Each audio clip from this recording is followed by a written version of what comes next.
الحمد لله وكفى وسلام على عباده الذين اصطفى اللهم صل على سيدنا ومولانا محمد النبي الأمي وعلى آله وأصحابه وبارك وسلم تسليما كثيرا كثيرا۔ سورۃ انعام ہے، اس کی 165 آیات ہیں۔ انعام یہ الف کی زبر کے ساتھ ہے، جس کا معنی ہے چوپائے، مویشی۔ اس صورت میں کچھ چوپاؤں کا، کچھ مویشیوں کا ذکر ہے، اسی نسبت سے اس صورت کا نام سورۃ الانعام رکھ دیا گیا ہے۔ حالانکہ اس صورت میں اللہ تعالیٰ کے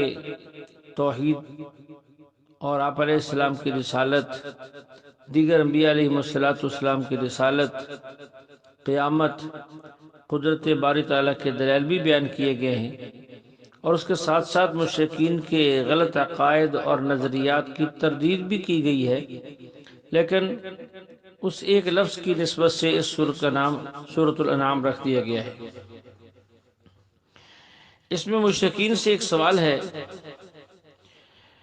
یہ قیامت کے دن اللہ ان سے کہیں گے وَيَوْمَ نَحْشُرُهُمْ جَمِيعًا ثُمَّ نَقُولُ لِلَّذِينَ أَشْرَكُوا أَيْنَ شُرَكَاؤُكُمُ الَّذِينَ كُنتُمْ تَزْعُمُونَ۔ قیامت کے دن جب مشرکین اللہ تعالیٰ کے سامنے ہوں گے، ایک عرصے کے بعد اللہ تعالیٰ ان سے پوچھیں گے کہاں ہیں وہ تمہارے شریک جن کو تم ہمارا شریک بنا رہے تھے اور اپنی حاجات اور اپنا حاجت روا اور مشکل کشا سمجھتے تھے، جن کے تم گن گایا کرتے تھے اور اپنی جان اور مال ان پر قربان کرتے تھے، وہ کہاں ہیں؟ اس کی اگلی آیت میں مشرکین ہی بڑے غور و فکر کے بعد جواب دیں گے اللہ کی قسم ہم مشرک نہیں تھے۔ اس وقت اللہ تعالیٰ ان کی زبانوں پر مہر لگا دیں گے، پھر ان کے ہاتھ، ان کے پاؤں، ان کے دیگر اعضاء وہ ان کے خلاف گواہی دیں گے اور وہ اس سے انکار نہ کر سکیں گے۔ اس سے کچھ آگے چل کر مجرمین کی کچھ تمناؤں کا ذکر ہے۔ اللہ فرماتے ہیں قد خسر الذین کذبوا بلقاء اللہ حتی اذا جاءتهم الساعة بغتة قالوا یا حسرتنا علی ما فرطنا فیہا۔ تین بنیادی عقائد یہاں بیان کیے ہیں، اور تین بنیادی عقائد میں سے تیسرے عقیدہ آخرت کو یہاں بیان کیا گیا ہے کہ جس وقت مجرم لوگ جہنم کے کنارے پر کھڑے ہوں گے اور جہنم کی ہولناک منظر اور اس کی سختی کو دیکھ رہے ہوں گے، اس وقت وہ تمنا کریں گے کاش ہم پھر دنیا میں واپس ہو جاتے تو ہم احکامات الہیہ کی تکذیب نہ کرتے اور مومن بن کر لوٹتے۔ اس کی وہ آرزو کریں گے اور تمنا کریں گے، اگرچہ ان کی یہ تمنا پوری نہیں ہوگی، لیکن بالفرض اگر ان کو دنیا میں دوبارہ بھیج بھی دیے جائے تو وہ یہاں آ کر اپنی اس بات کو پھر بھول جائیں گے اور پھر وہی کریں گے جو وہ پہلے کرتے ہوئے گئے ہیں۔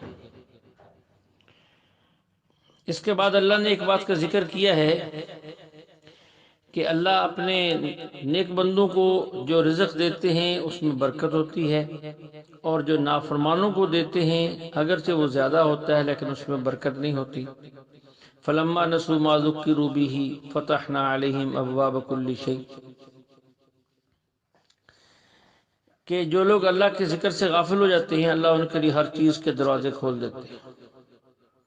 ہر چیز کے دروازے کھول دیتے ہیں، اور وہ خوش ہوتے ہیں، پھر اللہ کو بھول جاتے ہیں،